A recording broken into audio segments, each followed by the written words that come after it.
Hey there, drowsy historian here. Tonight, we're rowing back to the Viking Age, a time of long ships, mead-soaked warlords, and personal hygiene so optional it barely made the guest list. This is the story of Viking slavery, the not-so-glorious reality behind all those horn-helmeted myths. You won't be raiding, pillaging, or howling like a berserker. No, you'll be scrubbing his boots. You'll be the nameless figure, shivering in the mud, chained to a post, quietly hoping your master forgets you exist, because when he remembers, it's never good. Before you start Googling how to pronounce thrall, or wondering whether it's better to be worked to death, or just sold again, take a second to like the video and subscribe, especially if your idea of a soothing bedtime story involves forced labor, ritual humiliation, and historically accurate despair. Leave a comment with where you're listening from and what time it is for you. Then close your eyes, take a deep breath, and prepare to live, suffer, and eventually rot as property. You wake to the sound of a boot hitting your ribs. Not hard enough to break anything, but hard enough to remind you what you are. Property. A thing. A piece of meat with some light chores attached. You roll over, onto frozen dirt, trying not to groan, because groaning invites attention, and attention invites pain. The man standing over you doesn't speak. He doesn't need to. The kick was the message. Get up. Start existing for someone else's convenience. There's no grand origin story here. You weren't a warrior taken in battle, clutching a sword with honor in your eyes. You weren't the last survivor of a noble house, sold off in a tragic betrayal. Number, you were a person in the wrong place at the wrong time. And now you're not a person at all.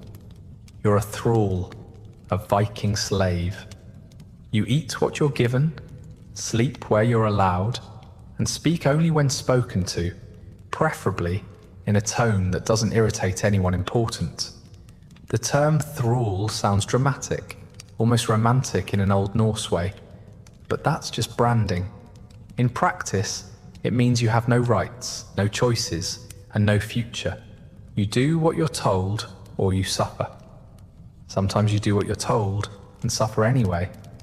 It depends on the weather, or your master's mood, or whether the goats escaped again, and someone needs to blame something with legs and no legal standing. You're not alone, of course. There are others like you. Viking society loves its hierarchies, and the bottom of the pile is quite crowded. You're the base layer of their social pyramid, supporting the farmers, traders, warriors, and the occasional berserker who smells like fermented onions and violence. Your presence helps keep the others civilized.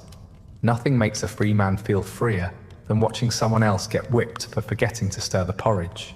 Your day starts before sunrise and ends after sunset, assuming the sun bothers showing up at all. It's winter, which means darkness, snow, and a general atmosphere of damp misery. You wear what's left of what you were captured in, possibly supplemented by a sack with holes cut out for your limbs, if your owner is feeling generous or doesn't want to look at your frostbitten shins. Clothes are not a priority. Warmth is for people whose names are remembered. Your bed is straw, mouldy, itchy, and shared with lice who have better job security than you do. You curl around yourself at night, trying to preserve what little body heat you generate. And sometimes you wonder if you're dead already. But then your joints ache, your stomach growls, and someone throws a bucket of wastewater too close to where you're lying. Ah, yes, still alive, unhelpfully so.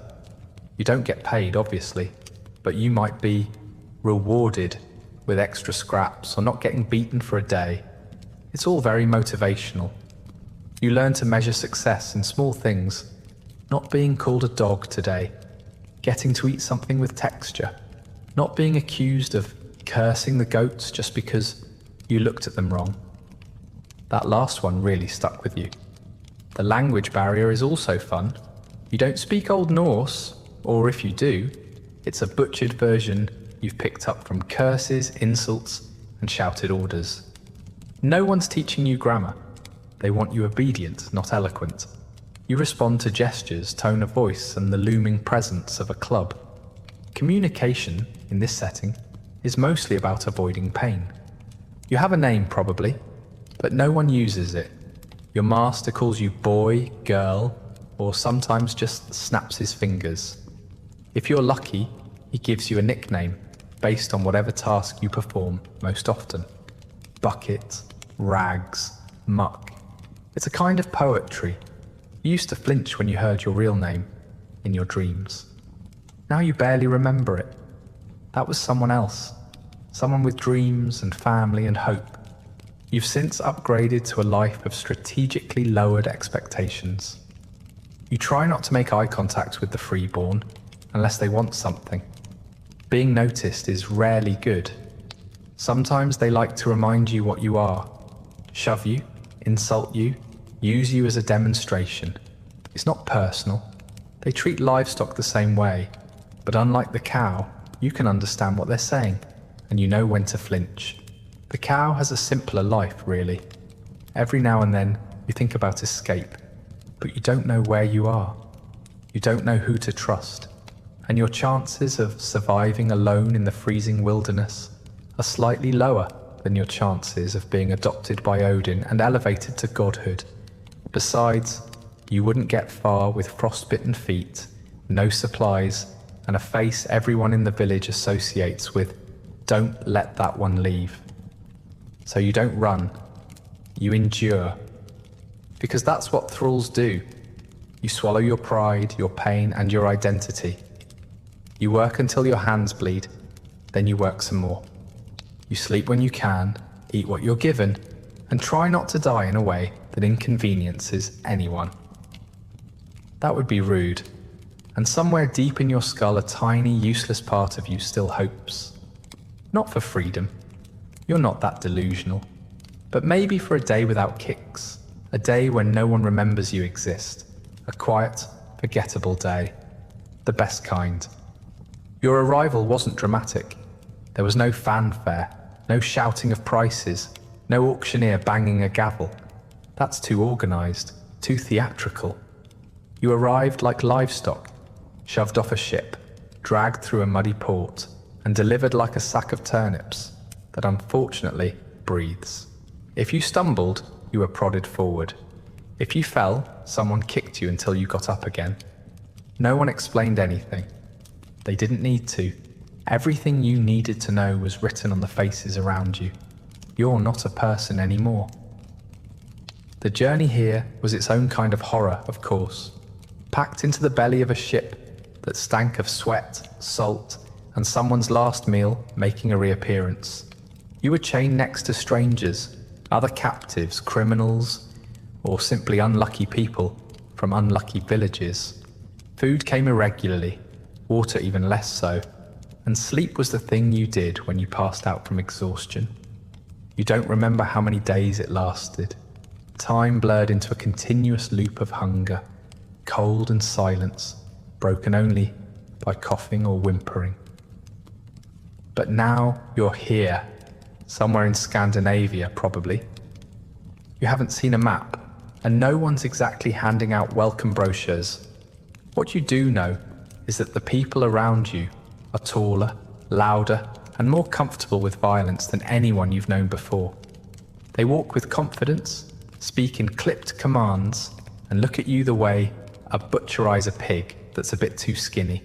Slightly annoyed, but still willing to work with it. The first thing they do is sort you, not by name or age or skill, just by usefulness.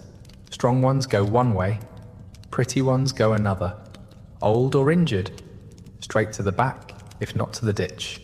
You try not to stand out. Looking too healthy makes you more valuable, and that's not always a good thing. Valuable means watched, used, broken in more specific ways. Then comes the branding. They don't explain why, they don't need to. It's not for you, it's for everyone else. A signal, a warning, a label burned directly into your flesh. Ownership, made visible. You are property now, and property needs a mark, something permanent, something painful. They don't ask where you want it. They don't even ask if you're ready. 2 men hold you down, one at the shoulders, one at the legs. A third heats the iron until it glows the color of angry gods. You try not to scream because screaming makes you look weak, but it also makes you human, and that's not allowed anymore. The iron touches your skin, and for a second, your world becomes nothing but white-hot agony, and the smell of your own burning flesh. That smell stays with you longer than the pain. When they let go, your limbs are numb. You want to run, but your legs won't obey. You want to cry, but your eyes are too dry.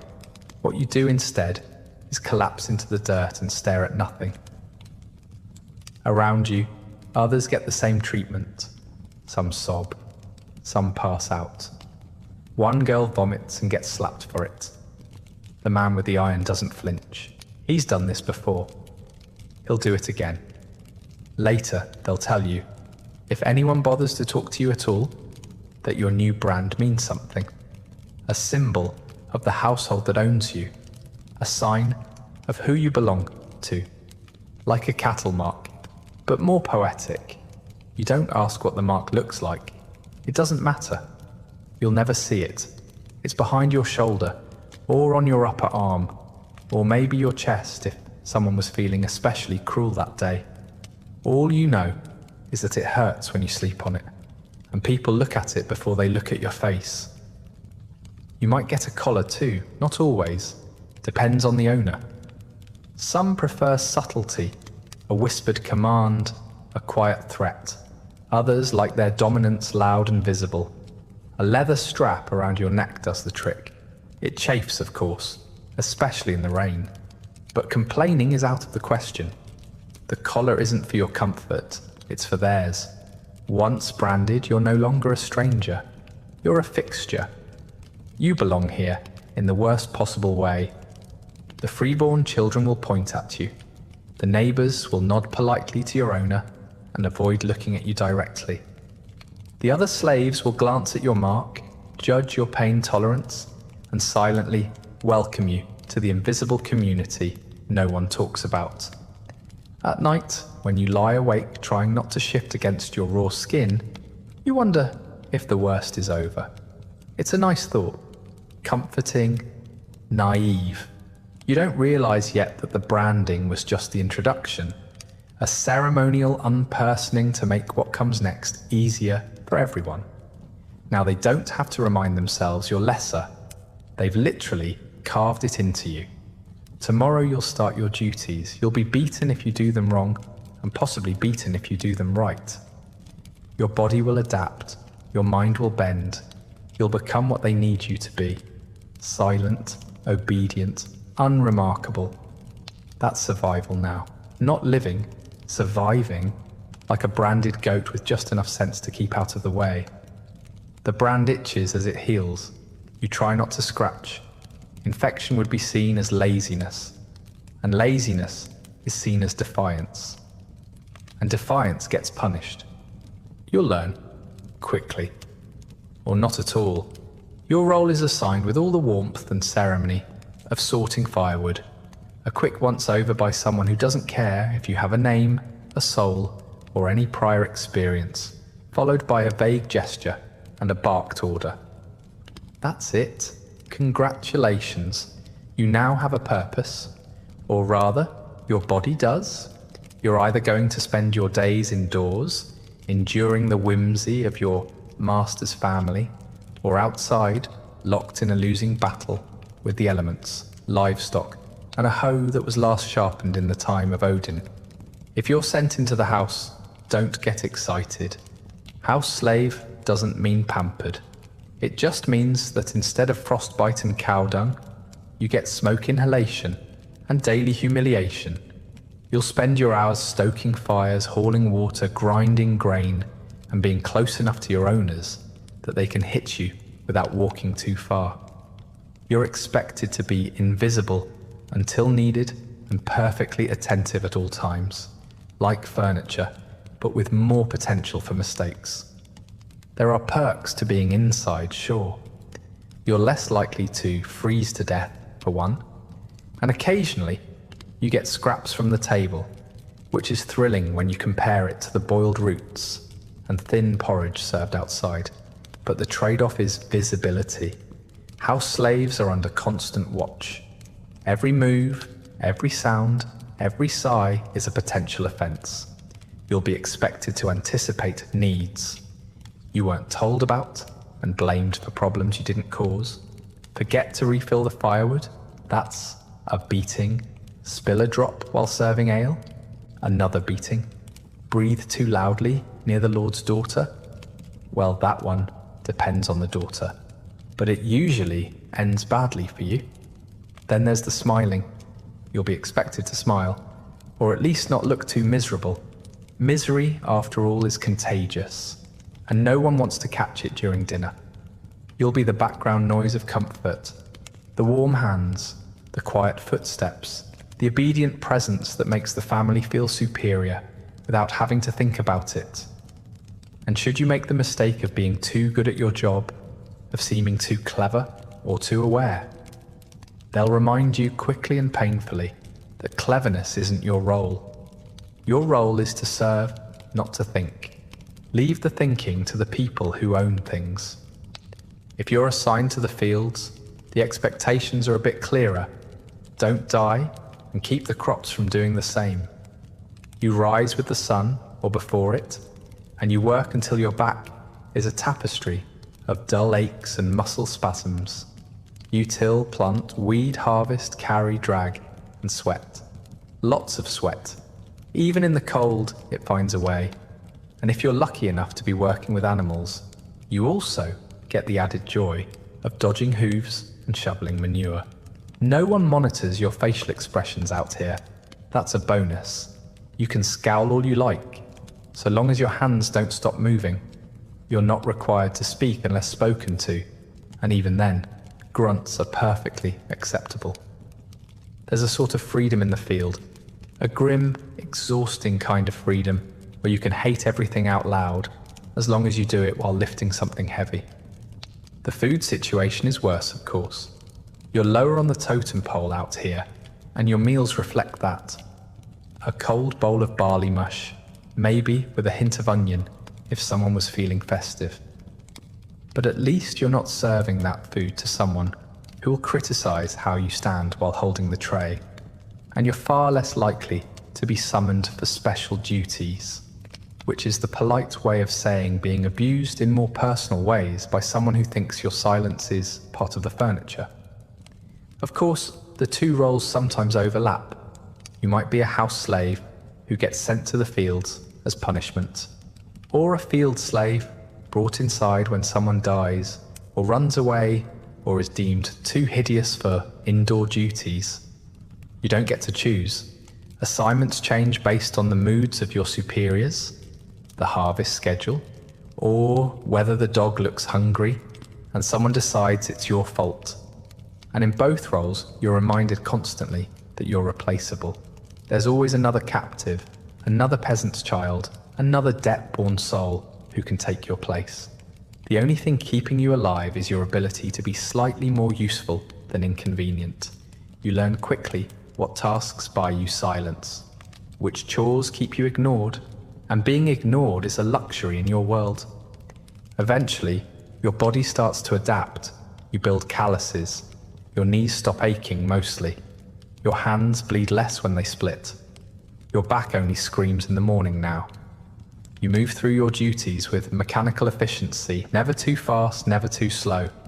Just enough to not be noticed, the sweet spot of survival. You don't daydream anymore. You don't flinch when they shout. That part of you, the flinching part, got branded out weeks ago. And if you're ever foolish enough to envy the other type of slave, to think the grass might be slightly less blood-stained on the other side, just remember, the house slaves are suffocating under eyes and expectations, and the field slaves are slowly dissolving into the land they tend. You are not one or the other. You are whatever they need whenever they need it. A shifting tool. a human placeholder, a warm, exhausted shadow dragging itself through another day. And no matter where they put you, inside, outside, in the stable, by the fire, you are always serving someone else's comfort. That is your role. Winter doesn't arrive in the Viking world so much as it ambushes you. One day, the air just feels damp and irritating, and the next, it's biting through your clothes like a pack of wolves. You never actually see the seasons change, but you just wake up and your fingers don't work anymore.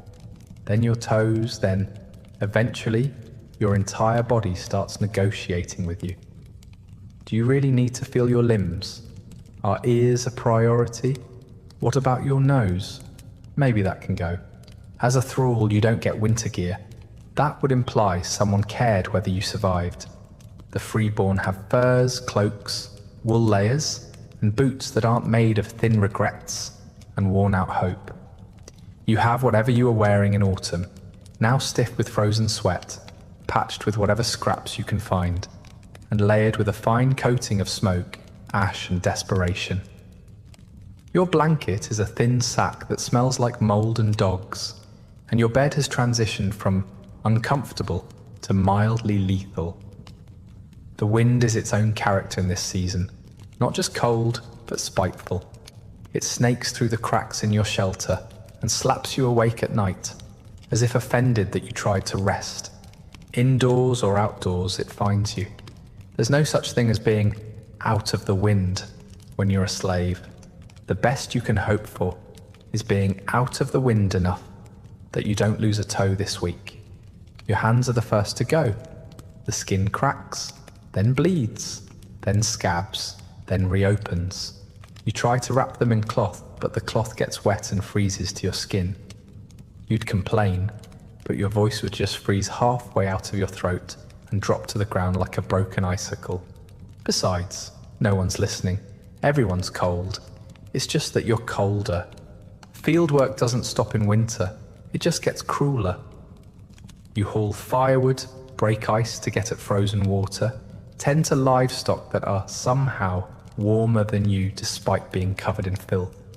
You trudge through snowdrifts that come up to your thighs, dragging carts, tools, or your own exhausted carcass, whichever is heavier that day.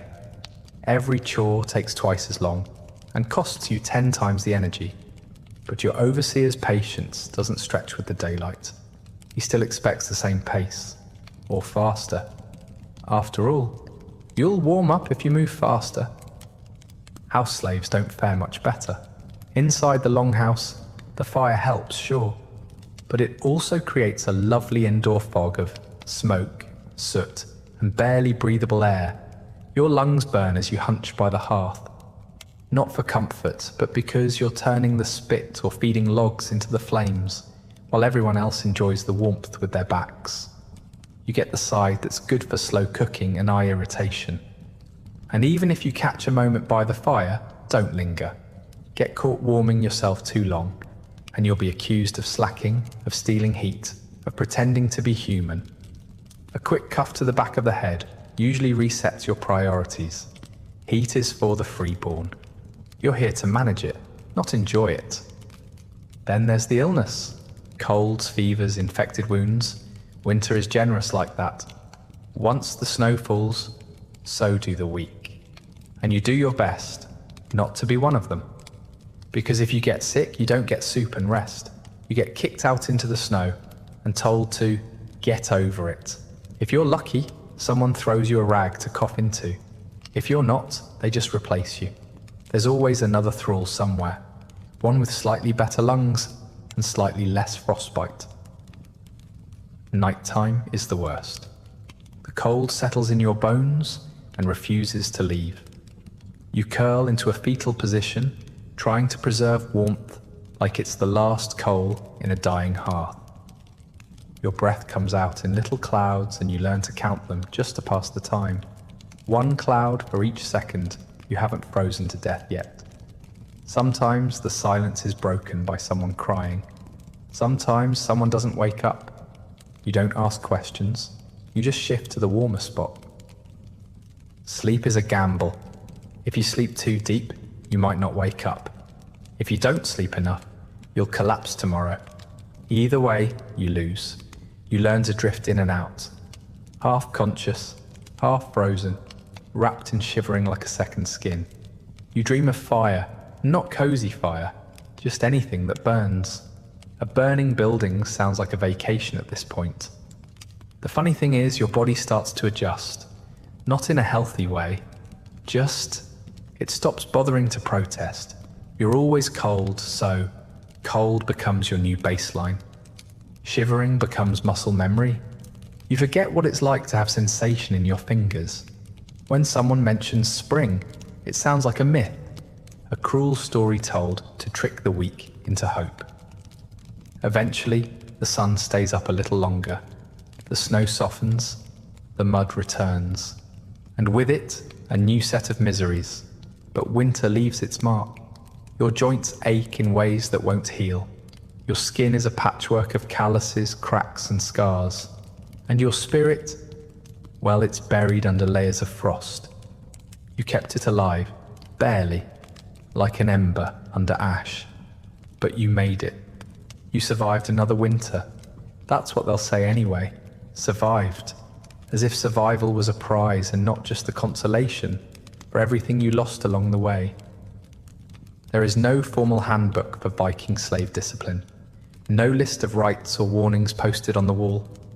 Just a set of unspoken rules enforced through bruises, scars, and a deeply personal relationship with humiliation. You learn the system not through explanation, but through repetition, cause and effect. Step out of line, feel pain. Say the wrong thing, lose blood. Forget your place, and they'll remind you with whatever object is closest to hand. And if no object is close enough, a fist works just fine. Punishments aren't rare, they're daily maintenance, like feeding the animals or cleaning out the hearth. Necessary, routine, and designed to keep the household in order, or at least keep the freeborn from getting annoyed. You'll hear the word discipline tossed around a lot, as if it's about order or morality. It's not. It's about control. Raw, simple, and one-directional. You misstep, they assert dominance. You fall silent, they feel powerful. It's less about justice and more about establishing a rhythm. One where your suffering is the beat that keeps the song of obedience playing. The tools vary. A switch from the woodshed, a belt, a stick, a boot, a shovel, if someone's feeling especially theatrical. Occasionally, it's bare hands, not out of mercy, but because it sends a clearer message.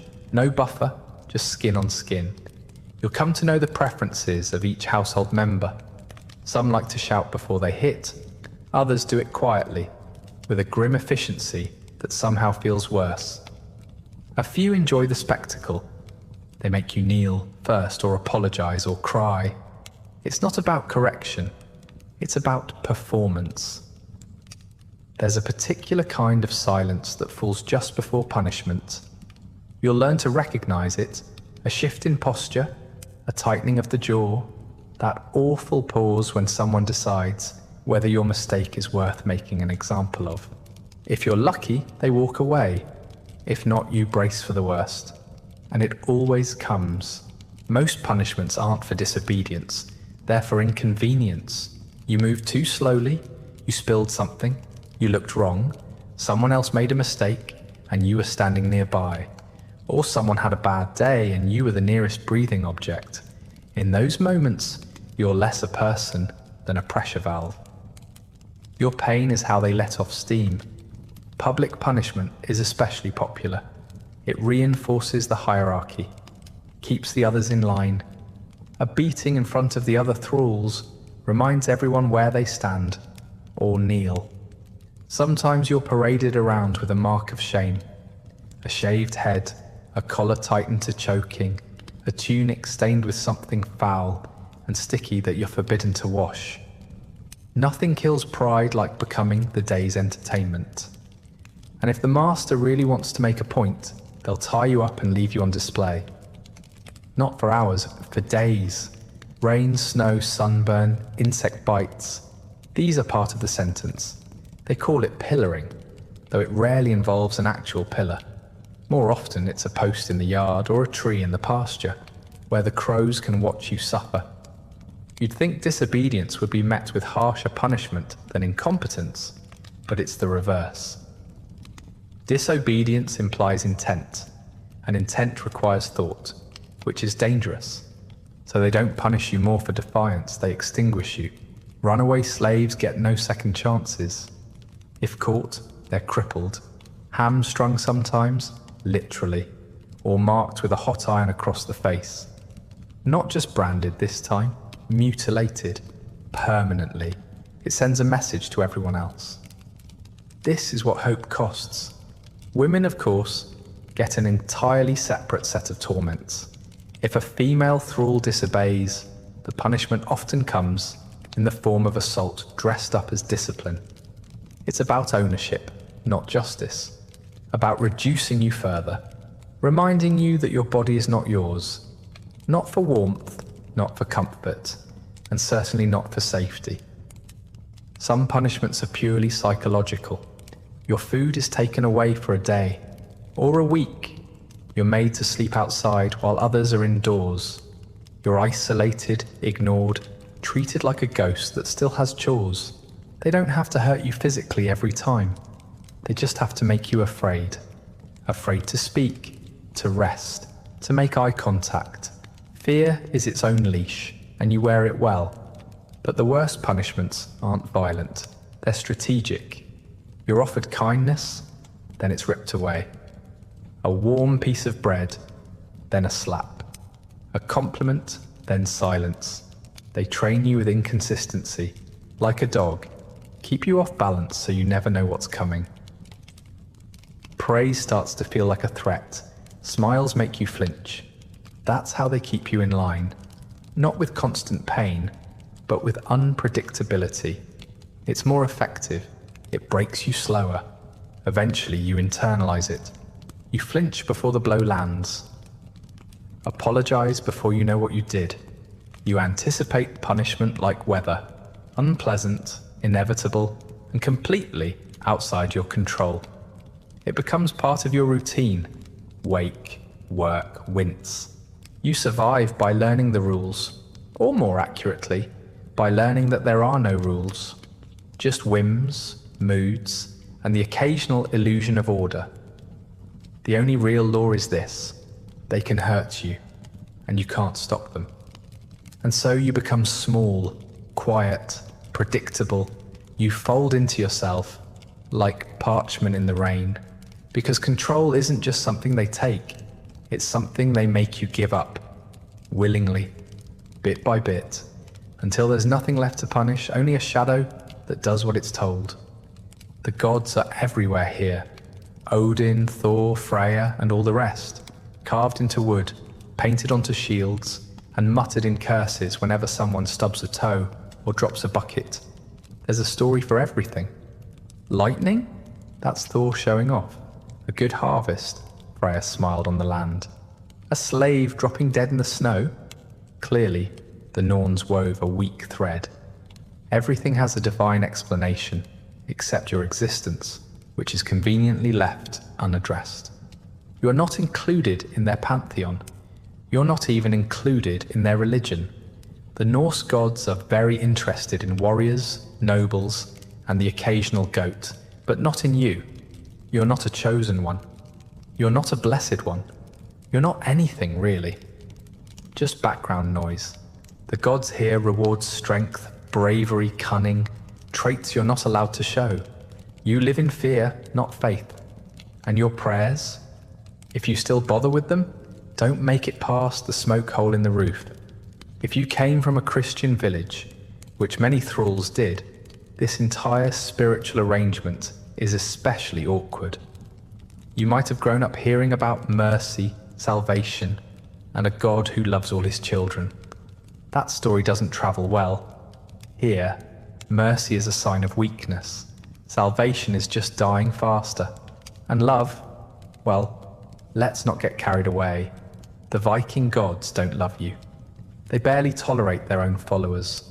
You're beneath their notice. You might as well pray to a broom. You might try to keep your old religion in secret, whispering a quiet Our Father before bed, crossing yourself when no one's watching.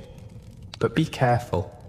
Foreign faiths are viewed with suspicion, especially ones that preach meekness and humility, qualities these people associate with sheep, or worse, monks.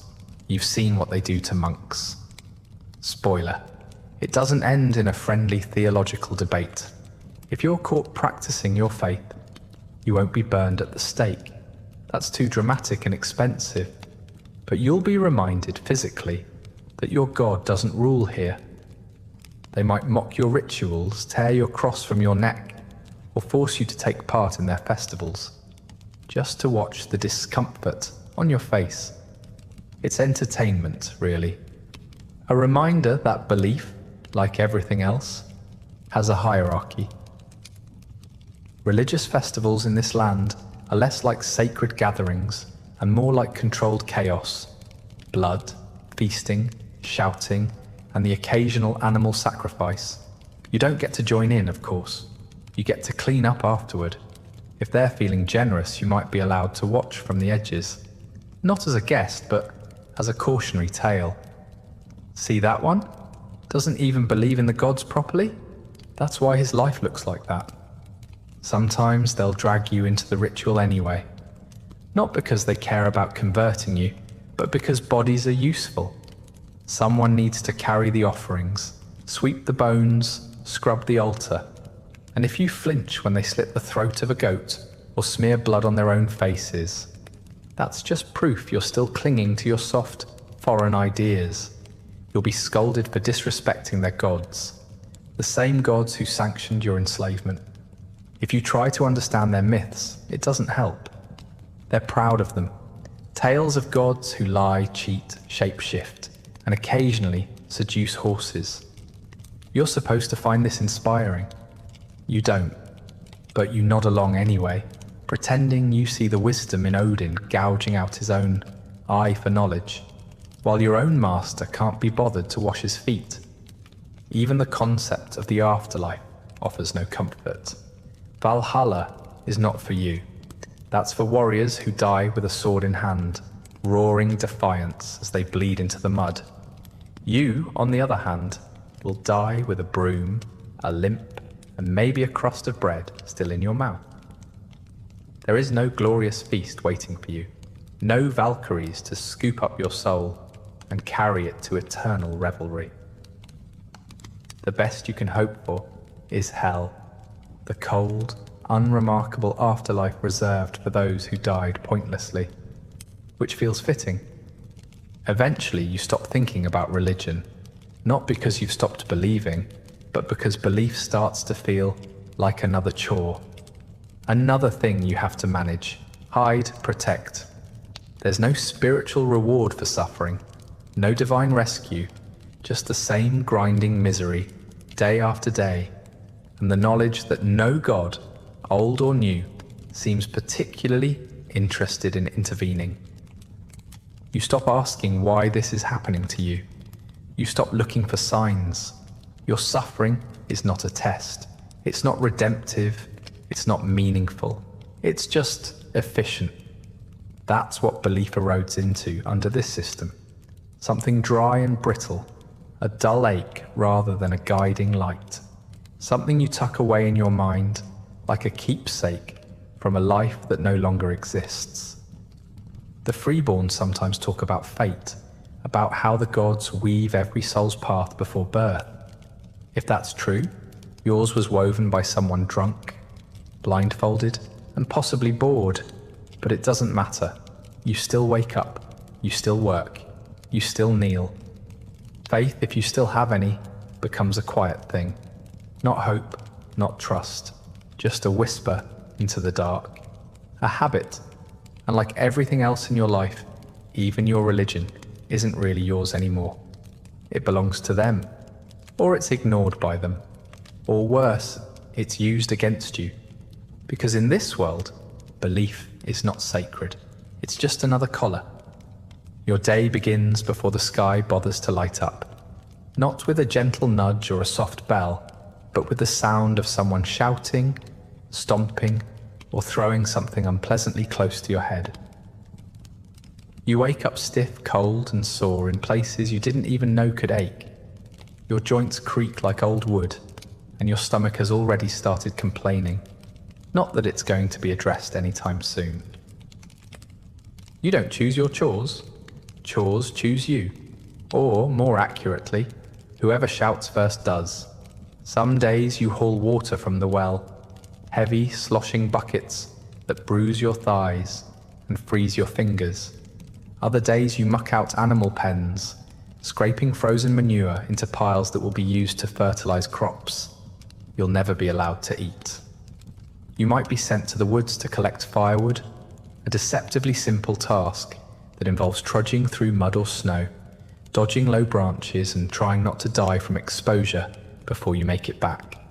Inside the longhouse, the work is no kinder. You scrub pots with frost-stiffened hands, sweep soot across dirt floors that never really get clean, and grind grain using a hand mill designed to inflict permanent shoulder damage.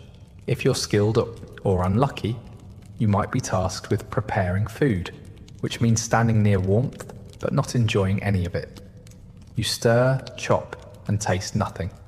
You cook meals you won't eat for people who won't thank you. You're expected to anticipate needs, remember every command, and execute each task without delay or complaint. The workload shifts constantly, depending on the weather, the season, and whatever unreasonable standard your master has woken up with. One day you're patching a thatched roof in the rain, the next you're trying to teach a stubborn goat not to trample turnips. You never really finish anything. As soon as you complete one task, another is waiting, and another, and another. You rest only when your body fails you. There are no breaks, no hours, just daylight and duty, and then darkness and still more duty. If you pause too long or move too slowly, someone notices. If someone notices, someone reacts. You don't even sigh aloud anymore. That's a luxury. That's the kind of sound people make when they think they matter. As for meals, calling them that is generous. You eat when someone remembers you need food to keep functioning, and even then, it's rarely a priority. Breakfast, if it exists, is usually a ladle of thin porridge. No milk, no sweetness, no warmth, just something to put in your stomach so it doesn't collapse inward. By midday, you might get a crust of bread or some vegetable scraps, assuming the dogs didn't get them first. Dinner is the highlight, which says more about your day than the food. A bit of stew, mostly water, and maybe a hint of fish or root vegetable. If you're very lucky, you'll find a sliver of meat, possibly identifiable. Probably not. You don't eat with the freeborn. You eat away from them, behind the house or near the animals, crouched over your bowl, like a starving dog guarding its find. You eat fast, not out of hunger, though there's always that, but because meals are timed.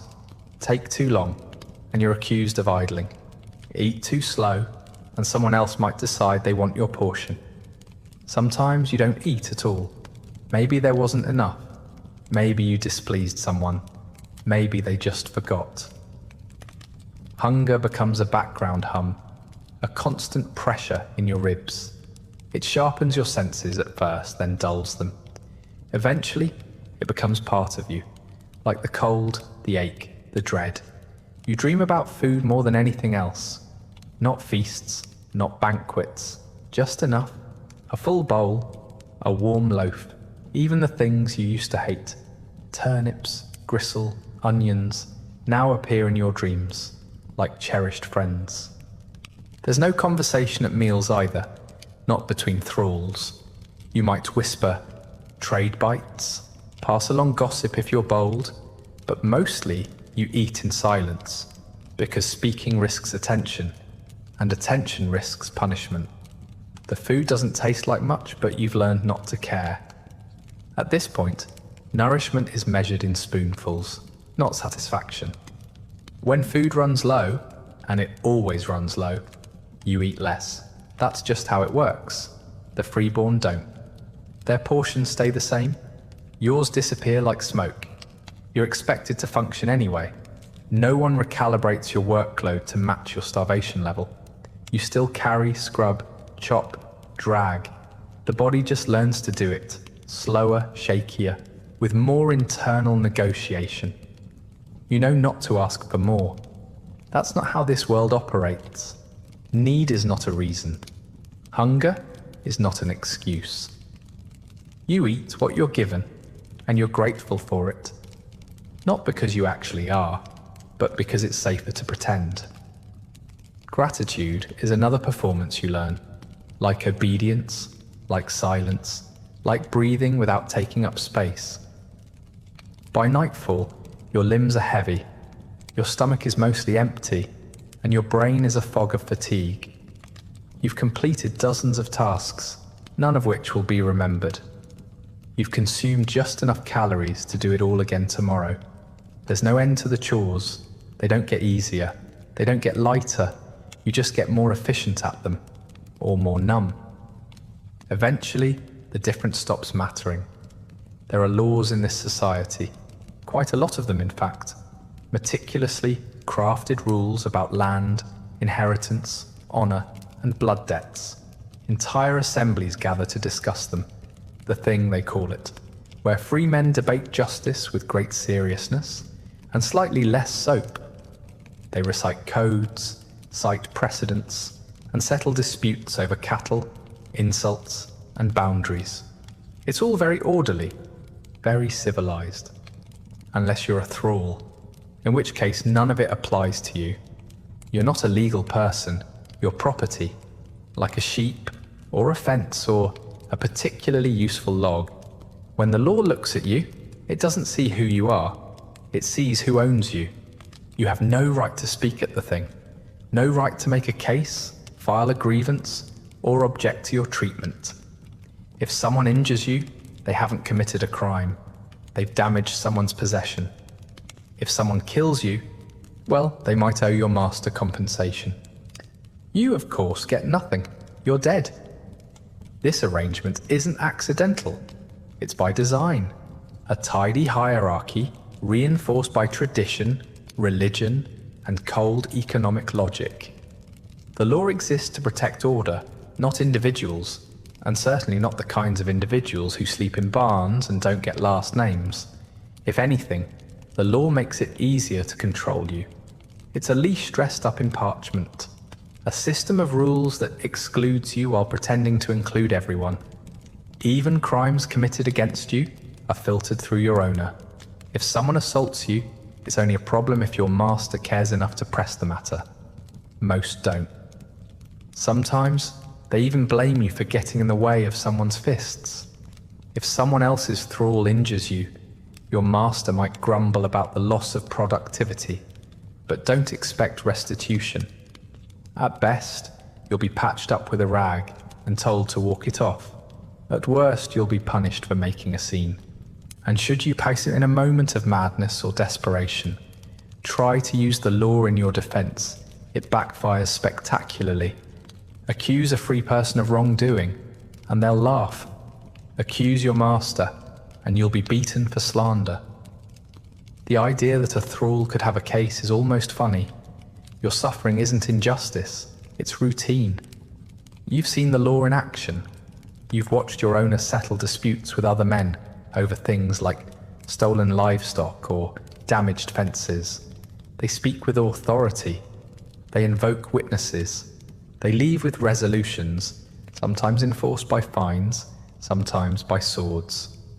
You envy the predictability of it, the illusion of fairness, but it's not for you. If you're involved in one of these legal discussions, it's because someone is deciding what to do with you, not for you. You might be bought or sold through legal contracts. You might be included in someone's inheritance, listed right between the family's oxen and the kitchen tools. The law tracks your ownership the way it tracks tools and land, through tallies, not testimony. If you're sold, your name might be mentioned, or it might not. It doesn't matter. They'll see the brand on your skin. That's your only legal ID. There are rules about punishment, supposedly. Some vague limits about how badly a master can beat a thrall without facing consequences. But those limits are porous, and the consequences laughable. The real rule is, don't do anything that causes a scandal. If you're beaten half to death in private, no one blinks. If your corpse ends up somewhere inconvenient, then maybe someone files a complaint, not because you deserved better, but because it was messy. There is one legal path out of this life. Technically, it's called manumission, the act of freeing a slave. A master can do it if they feel generous or guilty or bored. Some even write it into their wills, the same way they might release a dog into the wild with a pat on the head. But don't get your hopes up. Manumission is rare, and it's not always a reward. Sometimes it just means being cast out, freed from protection as well as ownership, left to starve without a roof or a purpose. Even if you are freed, you don't become an equal. You become a freedman, a legally distinct class of person who still carries the social stink of slavery. You'll be barred from owning certain property, excluded from most legal assemblies, and constantly reminded of where you came from. Freedom in this system is just a different kind of leash. Longer maybe, but still looped around your neck. In the meantime, your best bet is to stay invisible to the law. If no one talks about you, no one tries to legislate you. That's the safest option. You perform your duties, keep your head down, and pray that whatever legal dispute your master is involved in doesn't involve you as collateral. You've already learned that justice isn't blind. It just refuses to look down. So yes, there are laws. They gather, they discuss, they pretend to uphold order, and maybe they do, for the people who matter. But for you, the law is just another structure. You're crushed beneath. Another system you serve, but never benefit from. A distant hum of authority that you only feel when it lands on your back like a hammer. When people hear Viking raid, they picture longships slicing through cold waves, warriors leaping ashore with axes raised, villages burning, and treasure being hauled away in glorious muddy triumph. And yes, that happens, sort of. But what they don't picture is you, the thrall, still on the shore, or worse, on the ship, hauling supplies, tending the animals, and praying you're not one of the prizes brought back in chains this time. Because Viking raids don't just create slaves, they use them too. You don't get a weapon. No one's handing you a sword and asking for your input on strategy. You're there to carry, row, cook, and obey. If you're on the ship, you row with the other expendables, bound in leather, blistered from salt and effort. Your muscles locking up as the sea slaps you in the face. The freeborn shout orders over the roar of the wind. And if you lag, the man next to you gets hit. If he lags, you get hit. The system is blunt but effective.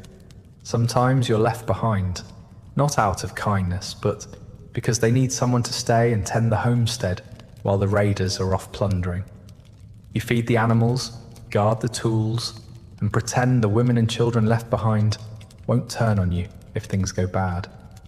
If they suspect you're even thinking about escape while the men are gone, they make sure you have fresh bruises to remind you how bad an idea that would be. Raids don't pause the discipline, they just rearrange it. If you do go along, you're part of the machine. You unload gear, you carry stolen goods back to the ships, you sort through the wreckage for anything the warriors might have missed. Coins, cloth, salt, even nails. You're not looting, you're cleaning, your baggage with hands. You see villages burning, people screaming, and you keep your eyes down and your mouth shut. Because you're not a liberator or a victim, you're just cargo that walks. Sometimes you help manage the new captives. That's the part they don't sing about in sagas. The fresh slaves, bound and crying, hauled onto the boats like sacks of grain. You don't envy them. You pity them, yes, you know what's coming, but you also know better than to speak to them. They still have questions, hope. They haven't been broken yet. You, on the other hand, are useful, trained, quiet. And in this world, that's as close to safe as it gets. Watching new slaves arrive is like seeing your own past in reverse. The panic, the pleading, the desperate promises. You see it all from the outside now, and it doesn't make you feel stronger, just hollow. You want to say something, that it won't get better, that the pain doesn't stop, that names disappear. But what's the point? You're not allowed to speak unless spoken to, and besides, they'll figure it out soon enough. The warriors joke and laugh as they load the spoils. Gold, livestock, people, all weighed the same in their eyes. They talk about glory, about how the gods favor them, about how their enemies are weak, and their sons will sing of this victory. You know better. Glory smells like blood and fire and waste. Glory is heavy, and you're the one carrying it. It slips from your shoulders in awkward bundles, bruises your collarbone, and doesn't come with praise. Sometimes the raids go badly. The villagers fight back, or the weather turns, or the gods decide someone's due for a reminder. When that happens, the casualties are not evenly distributed. If a warrior dies, he's mourned, burned, and given a feast in his honor. If you're injured, you're baggage that broke. If you die, your body is dumped without ceremony, if it's even moved at all. Maybe you'll be left where you fell, eyes open, rain soaking through your tunic, forgotten before the ship finishes casting off.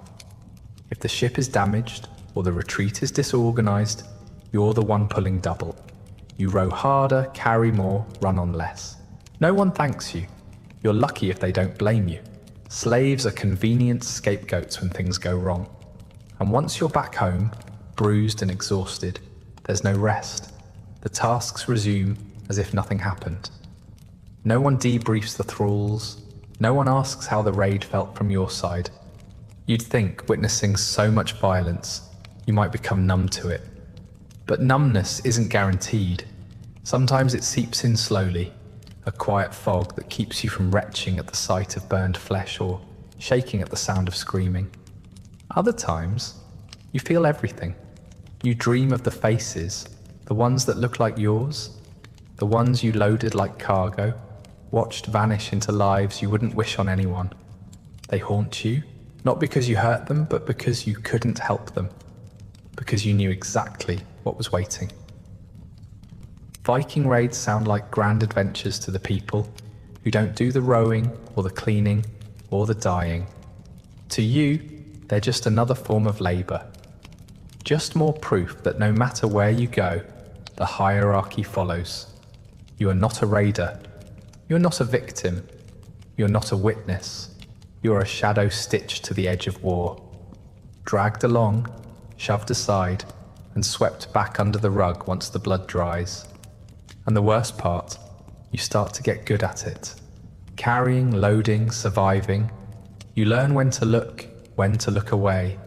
You start to measure raids, not by blood spilled, but by how badly your back hurts afterward. Not by who suffered, but by how much you managed to avoid. That's what it means to survive a raid. Not to fight, not to win. Just to come back with fewer injuries than last time. And to pray you're never mistaken for someone worth looting. Again. At some point, maybe during your first winter, maybe while branding wood with the same iron they once used on you, you start to wonder about freedom. Not in a dramatic, torch-waving kind of way, just quietly. The thought flickers in the back of your mind, persistent but cautious, like a rat that's learned not to trust scraps too easily. Maybe, you think someday, maybe, if you're useful enough, loyal enough, quiet enough, you'll earn your way out. And to be fair, that's not completely delusional. Manumission does happen, technically. There are laws for it, processes. Some masters free their slaves after years of faithful service. Some do it in old age out of guilt or convenience. Others include it in their wills, a final generous gesture before dying comfortably in a bed you probably built. But here's the thing. You don't control any of that. You can't petition. You can't save up. You can't work your way out. Freedom in this system is a gift, a whim, a rare lottery ticket, handed out by someone who might not even remember your name. There are stories, of course, whispers passed between thralls in the early hours, when the house is quiet and no one's watching. This man was freed and became a blacksmith. That woman married a farmer and had a good life. They speak of it like myth, with all the fuzzy edges and convenient omissions you'd expect. You want to believe it? You do. Because hope, even false hope, is warmer than the wind blowing through the hole in your roof. But the odds are not in your favour. Most thralls die as they live, nameless, sore, and unfree. And even if you do get freed, you don't become a real member of society. You become a freedman, a half step up the ladder. Not enslaved, but never equal. You might be allowed to own some property, maybe even marry, but the stain never leaves. People look at you and still see what you were. They don't trust you. You're not invited to the assemblies, not welcomed into the inner circles. You're tolerated, like a scar that's stopped bleeding. And even reaching that level requires luck. You have to outlive your usefulness without becoming a burden. You have to avoid offending anyone important. You have to maintain just the right level of invisibility, present enough to be helpful, but never threatening, never outspoken. You must be the perfect servant for years, and then cross your fingers that your master has a moment of generosity right before he dies or sells you. Some thralls try to earn favour, clinging to the idea that obedience might buy freedom. They bow deeper, work harder, smile through punishments, flatter when flattery feels like acid in the mouth. Sometimes it works, sometimes it just makes you more valuable, and thus less likely to be let go. After all, why would anyone free their best tool? Why throw away a perfectly good broom because it said, please? Others go the opposite way. They harden, abandon the idea of freedom entirely. They mutter that it's a lie, a trick used to keep people docile. They spit when they hear manumission mentioned. But even they glance up when a master dies or when a child inherits the household. Because deep down, everyone wants out, even if it's just to die under your own roof, on your own terms. There's always the temptation to run. It grows stronger on the worst days when the bruises are fresh and the food is scarce, and the wind sounds almost like a voice calling from the woods. You imagine slipping away at night, vanishing into the trees, finding a place where no one knows your brand. But the world is bigger than your dreams, and far crueler. Where would you go? You have no money, no map, no allies. You'd last a week, if that.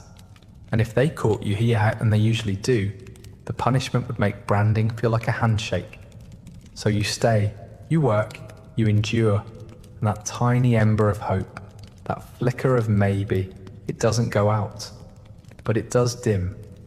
You stop thinking of freedom as a real thing and start treating it like a story. You tell yourself to make the days feel shorter. Not because you believe it'll happen, but because imagining it hurts less than admitting it won't. Sometimes, though, it resurfaces unexpectedly. A glance from your master that doesn't contain disgust, a passing comment about loyalty, a change in the household. You allow yourself one breath of belief, and then you tuck it away again, carefully, before anyone notices. Because the truth is, you don't dream of being free, not anymore. You dream of being left alone, of eating without being watched, of sleeping through the night without waking to commands. You dream of less, not more. That's what slavery does. It doesn't just take your body. It trains your mind to settle for survival, to call scraps a feast, to treat silence as peace. And if freedom ever does come, if, by some twist of fate, you're granted your release, it won't be a sunrise moment. It'll be awkward. Paperwork, a short muttered announcement, and then you'll step outside and realize you have no idea what to do. You've spent so long being owned, you don't know how to exist without permission. That's not freedom. That's just a new kind of prison. One with different bars, but maybe someday you'll learn. Or maybe not. Either way, don't get too excited. When your master dies, the first thing you feel is confusion. Not grief, not joy, just a kind of stunned pause. You've spent so long living according to someone else's rhythms that their sudden absence leaves a silence you don't know how to fill. No barked orders, no footsteps signaling your next command. Just stillness and the sound of people who matter rushing to figure out what happens next. You don't cry, you don't celebrate, you don't do anything really, because none of it is about you.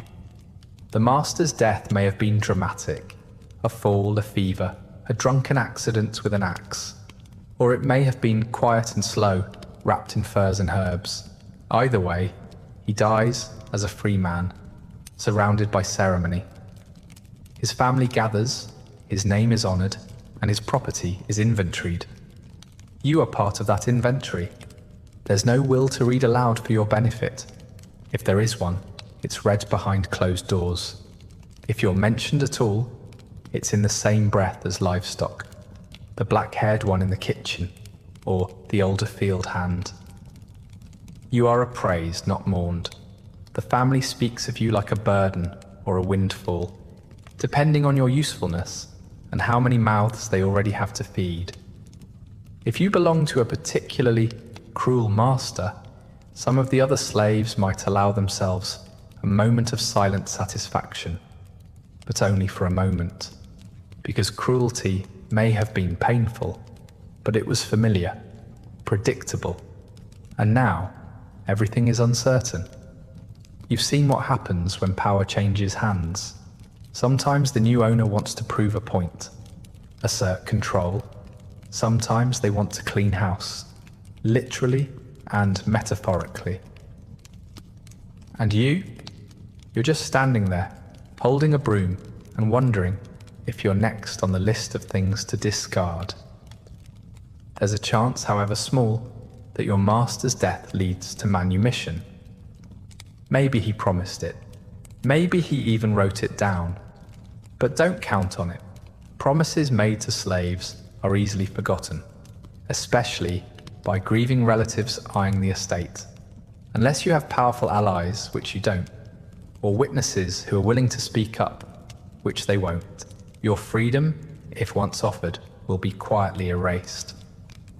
What usually happens is redistribution. You're reassigned like a pot or a rug. Maybe the eldest son inherits you, along with the house and the land. If he's young and arrogant, you'll be worked twice as hard to prove a point. If he's old and indifferent, you'll be neglected, which is its own kind of suffering. If the estate is divided, you might be sent away, sold off, traded or gifted to someone who once admired your work ethic from across the fire pit. You may be separated from other slaves you've known for years. The woman who shared your sleeping mat. The boy you watched grow from a crying bundle into something close to human again. You don't say goodbye. There's no time, no ceremony, just a new cart to load, a new master's name to learn, and a new household to survive. In rare cases, your master's widow takes over. Sometimes that's better. Sometimes it's worse. Widows have less public power but more private control. They rule the house while pretending not to, and their anger is often more subtle and more enduring. You might be seen as a reminder of her husband's infidelity, or of her own aging. Either way, resentment is not good news for you. You'll be reminded daily that your place in the home is tolerated, not valued. If there are no heirs, things get more complicated. The estate might be seized by relatives or by local authorities or by the chieftain, who may see you as a convenient addition to his own property list. In the confusion, some slaves try to run. You think about it too. You look at the chaos, the mourning, the distracted guards, and you imagine slipping away into the woods. But you don't, because the roads are still dangerous, your feet are still bare, and someone will always notice you're missing. So you wait, you keep working, you respond to new names, new routines, new hands. You're moved like a chair, adjusted like a saddle, and told to smile through it all. The only thing that doesn't change is your status. Slave before, slave after. The faces shift, but the rules stay the same. And even when a death shakes the household, life moves on quickly. The fields still need tending. The animals still need feeding. You still have to wake before dawn and pretend that none of this has affected you. If anything, you're expected to work harder now, to help the family in their time of loss. No one considers that you might have lost something too, even if it was just a known quantity of misery. Eventually, the new master settles in. The rules are re-established. The punishment resumes. You find yourself falling into a new rhythm, slightly different, but familiar enough. You learn where to stand, how to serve, when to speak. You forget the old master's voice. You adapt because you must. Because when your master dies, the world does not open. It rearranges, and you remain exactly where you were, at the bottom, still breathing, still working, still owned. You don't get a say in where you go. You never have. Being sold, inherited, or given away is just another reminder that you are not a person in the eyes of this world. You are an asset, like a cow, a shovel, or a sack of barley that talks too much. When your owner decides to trade you, it's not framed as a decision about you.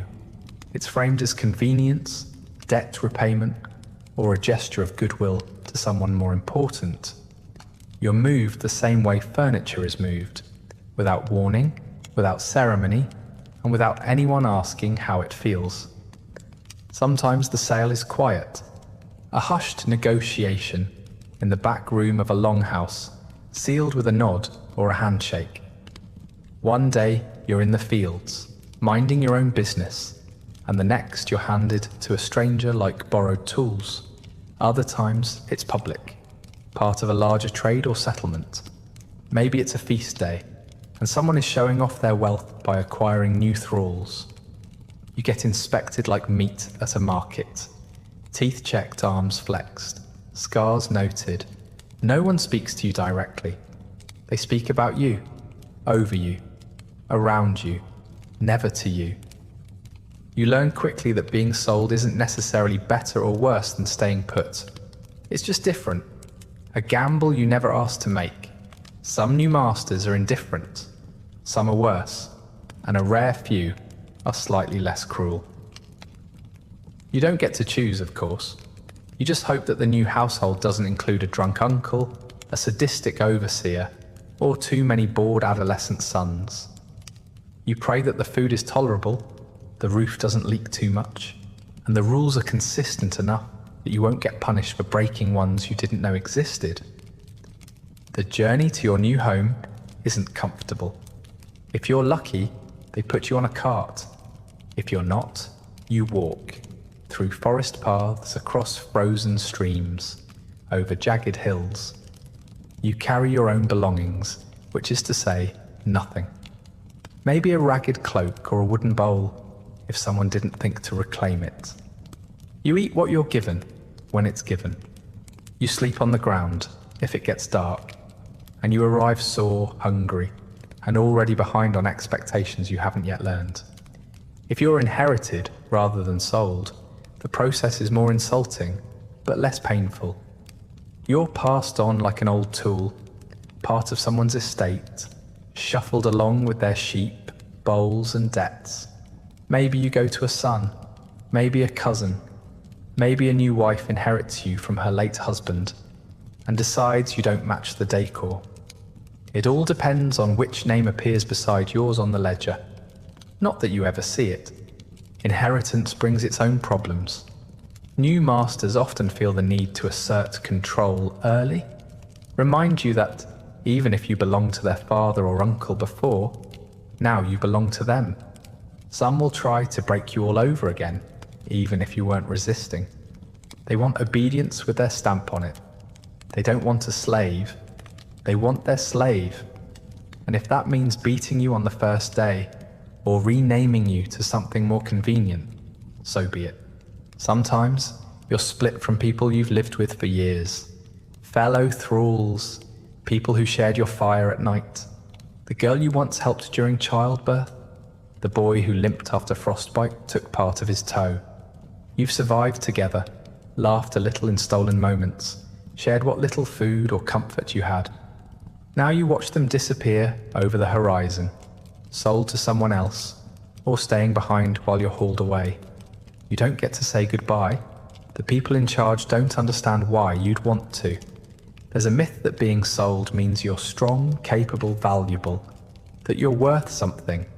That's a lie told by people who aren't the ones being sold. You're moved because it suits someone else, because a deal was struck or a favor was owed. You could be the best worker in the household or the most forgettable. It doesn't matter. What matters is that someone wanted something, and you were the easiest piece to move. The worst part isn't the move itself. It's the reset, the starting over, learning the new master's temper, the new rules, the new names for the same old chores, gauging how quickly they punish, how far they can be pushed, whether they prefer silence or smiles. You begin the slow process of becoming invisible again, trying not to stand out until the danger passes, if it ever does. And if you're bought by someone who's heard good things, someone who expects obedience, discipline, usefulness, then you'd better live up to that reputation.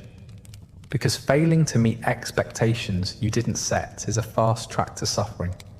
There's no grace period, no orientation, just a shove through a doorway and an unspoken demand.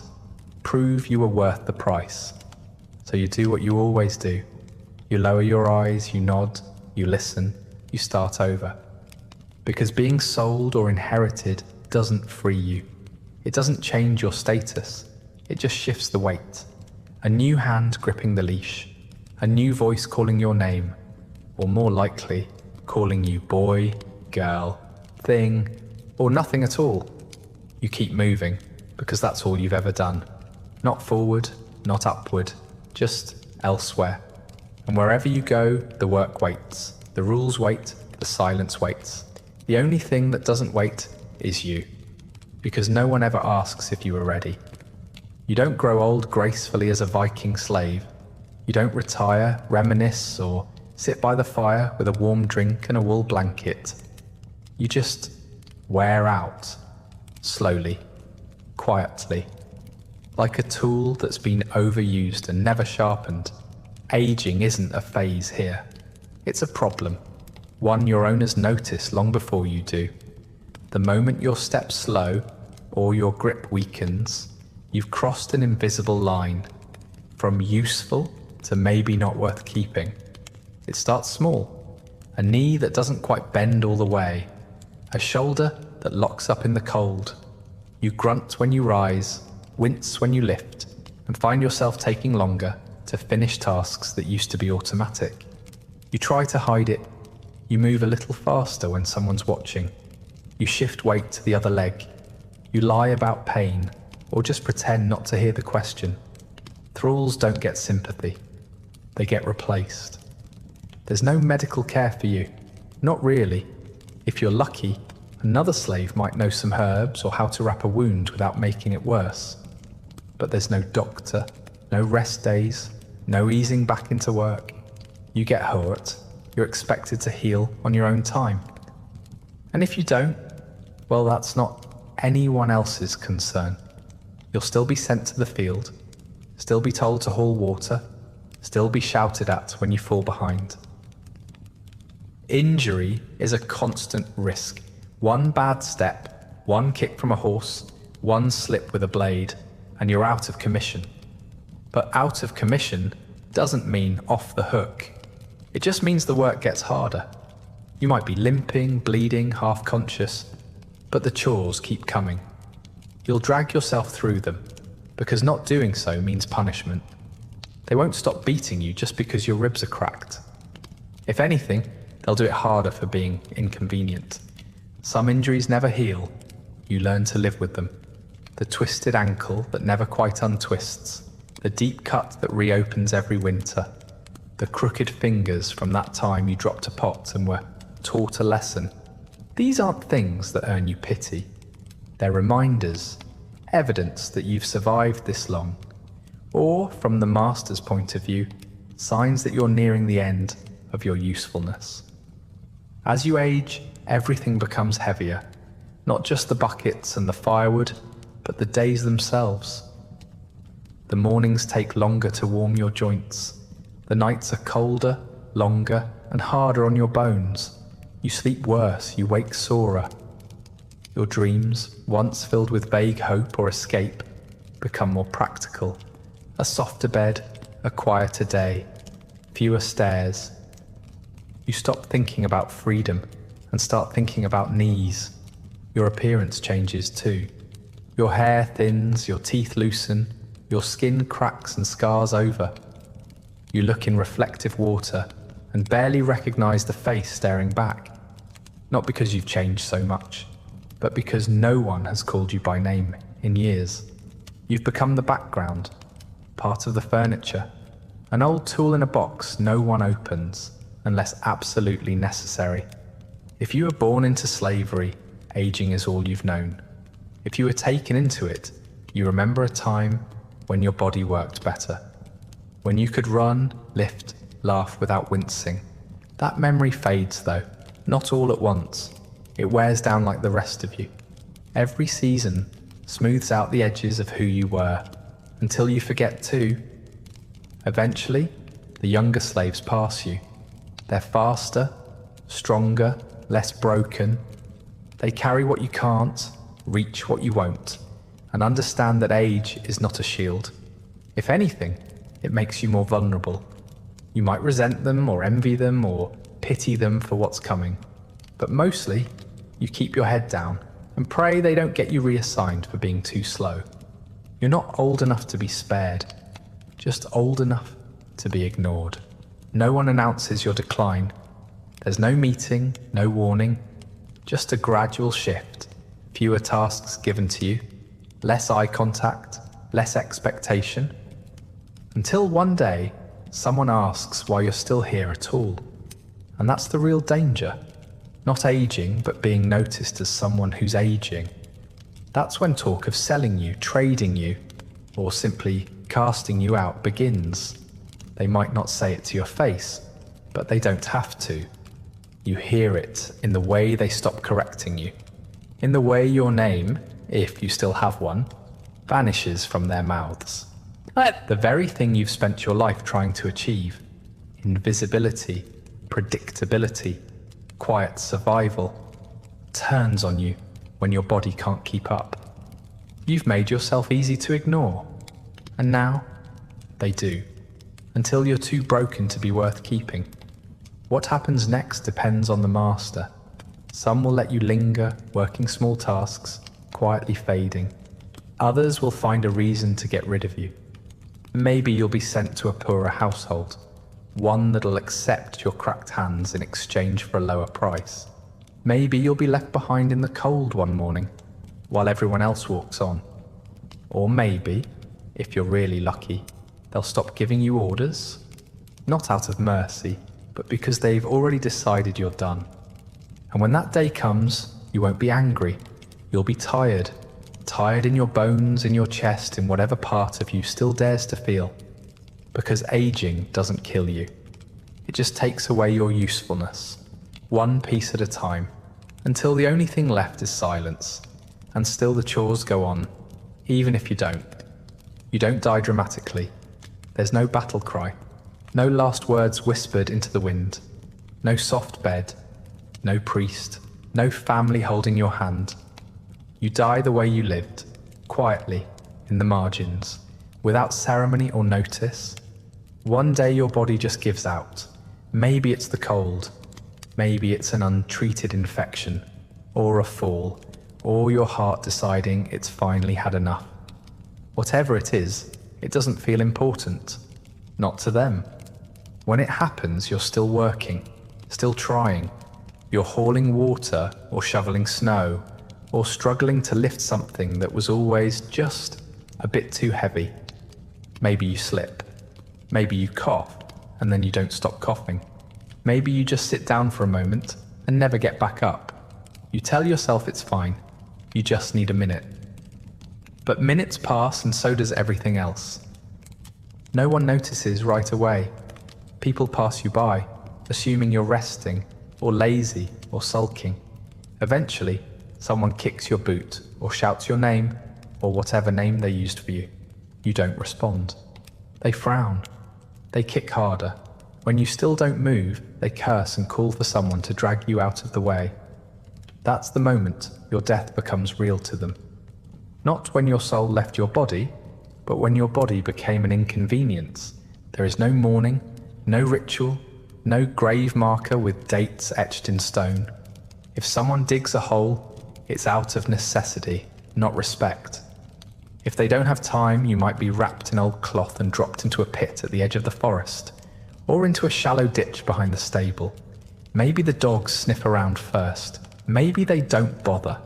The land reclaims you quickly. It always does. Your fellow thralls don't say much. They can't. They're still working. They noticed you were slowing down. They heard your cough, saw the way your hands trembled when you lifted the bucket. They knew it was coming. They just hoped it wouldn't be so soon, or so close. One of them might mutter a quiet word under their breath that night. Not a prayer, not a tribute, just a name, or the memory of one. And then they go to sleep, because they have to rise before dawn, the same as always.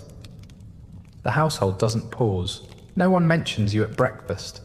The master might complain about the smell.